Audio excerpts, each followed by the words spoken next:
Well, that's the end of a 4-game road trip for the Pittsburgh Penguins, and you thought they got to the finish line. You could see the light at the end of the tunnel, except that was the Toronto Maple Leafs train that was coming at them. A 3-0 lead after 40 minutes, and a lot of good feelings become pretty sour very quickly. The Maple Leafs scored 3 goals in 3:24 and then added the game winner later on in the third period. They beat the Penguins 4-3 here at Scotiabank Arena.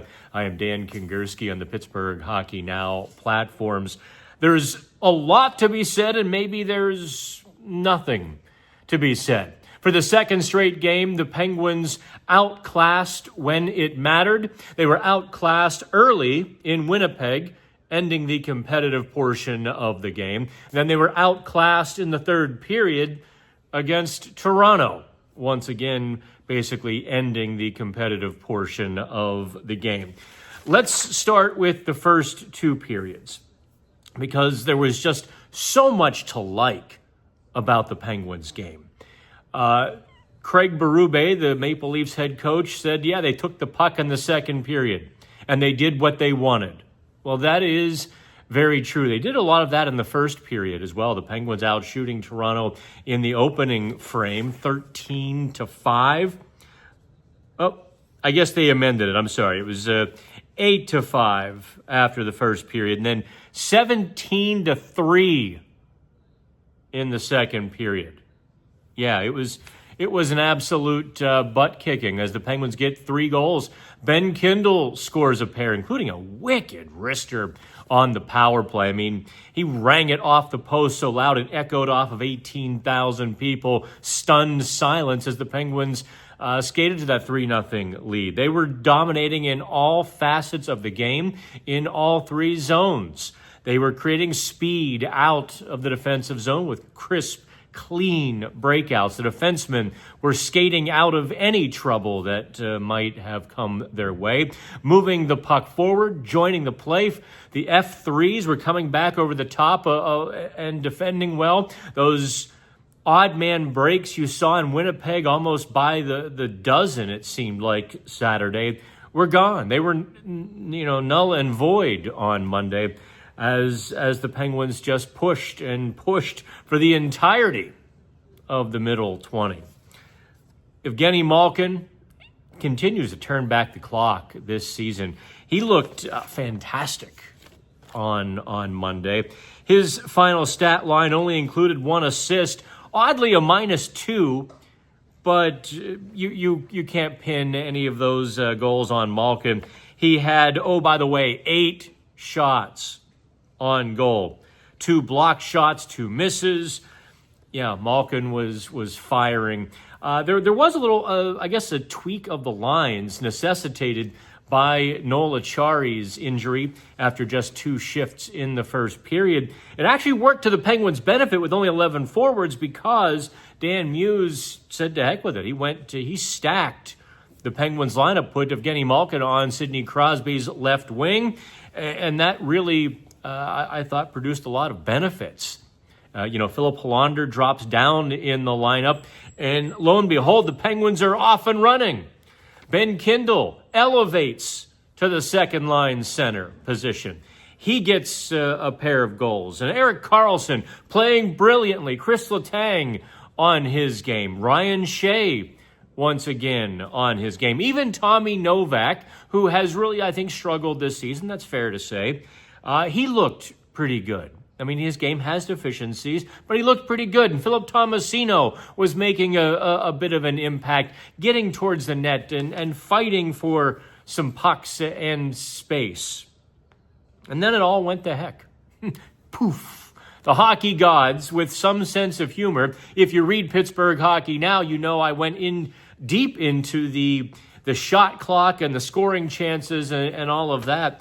Just a couple of days ago in print on the website. In the first 13 games, the Penguins outshot their opponent just 4 times.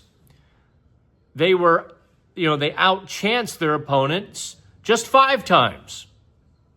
But in a twist, they had high danger scoring chances, 7 of 13. Well, the hockey gods, They took one back Monday because the Penguins badly outshot Toronto 37-20. Way outchanced them. Far more high danger chances. And let's be honest, I've spent more than 5 minutes talking about the game. I haven't perhaps gotten to the part you want to talk about. So here goes. Tristan Jarry had a rough third period. Austin Matthews gets behind Sidney Crosby. A great play by Toronto. Toronto had a great breakout plan, great play in the third period in which they essentially spread out the Penguins, forcing everyone to play man-to-man. Matthews gets behind Crosby for the home run pass breakaway goal. 3-1. Okay, it happens, right?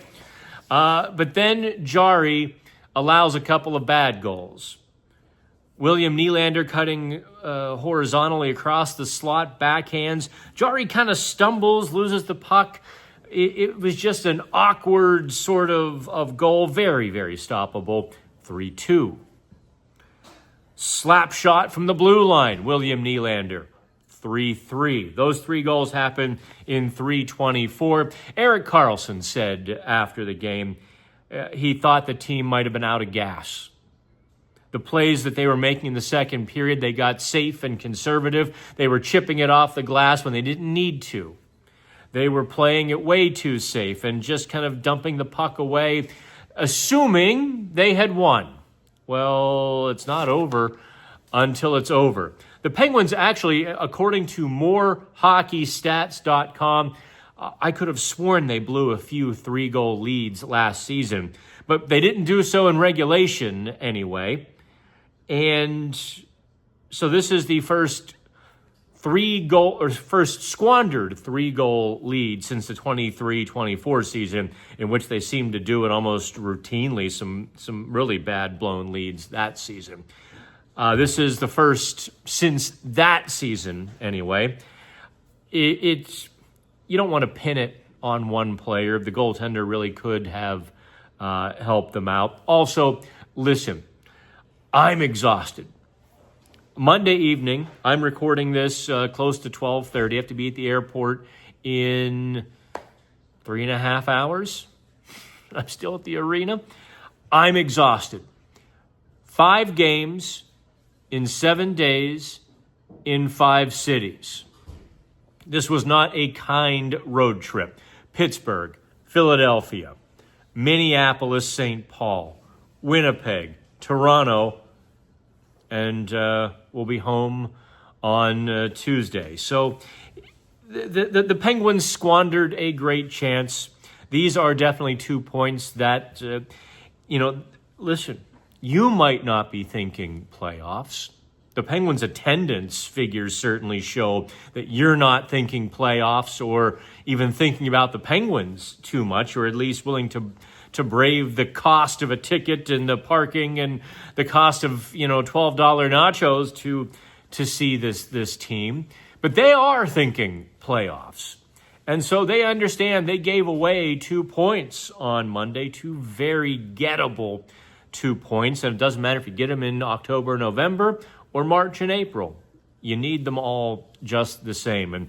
And the Penguins gave them away. You can forgive them for being out of gas, but when you get to the third period, up 3-0, one would think that you've got enough left. They needed a little bit of help. In the PHN report card, we graded Evgeny Malkin, Erik Karlsson, Ben Kindle extremely well. Loved their games. There's just no question about it. Didn't give Tristan Jarry a passing grade. You can't give up 2 goals like that in that succession. That was too much vintage 24-25 Tristan Jarry, vintage 24-25 Pittsburgh Penguins. That's the stuff that killed their season last year and can't happen this season. I was a split decision on the rookie defenseman. I thought Harrison Brunick was fine. Had some good moments. Dan Muse is he's reticent especially on the rookies, to break down their games after the games or even after practices. He doesn't like to say what they've done well or haven't done well. He prefers those conversations to be very contained between him and them. Fair enough. So he didn't really give much of a post-game answer. I thought Brunick was conservative, appropriately so. He played within himself, and that was good. He did kind of make a mistake on the game-winning goal when he was turned the wrong way, sort of puck-watching, not really defending. Owen Pickering was kind of, wasn't Pickering's best game on Monday. For the game-winning goal, he's beaten off the wall by Bobby McMahon. Trails him to the net. McMahon gets off a good shot. Jari makes a save. Rebound comes to McMahon. Now, here's where somebody else has to be defending. But really nobody. Harrison Brunick needed to be turned the other way to slide to defend. And he was sort of looking to the back post there. It's one of those things, they'll look at it on film and say, Pickering, you got to yell out for some help as soon as you get beat here. Brunick has to turn and defend the slot. And there was just a few different things that could have been better. But in the end, the Penguins it's been a house of horrors here in Toronto. They're now 2-3-2 in their last 7 against Toronto. And this place just hasn't treated them very well at all. So they are out of gas. I am out of gas. This road trip has beaten the tar out of me as well. I am looking forward to getting home, I think, because they play a game at home and then we have to drive to New Jersey and back.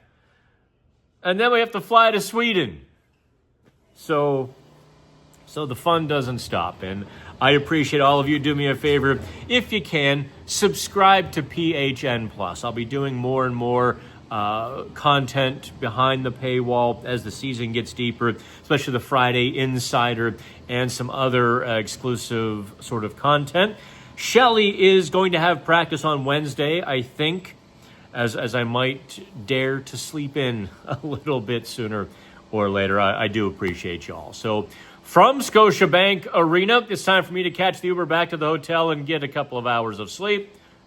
Have fun. Penguins lose, and like and subscribe.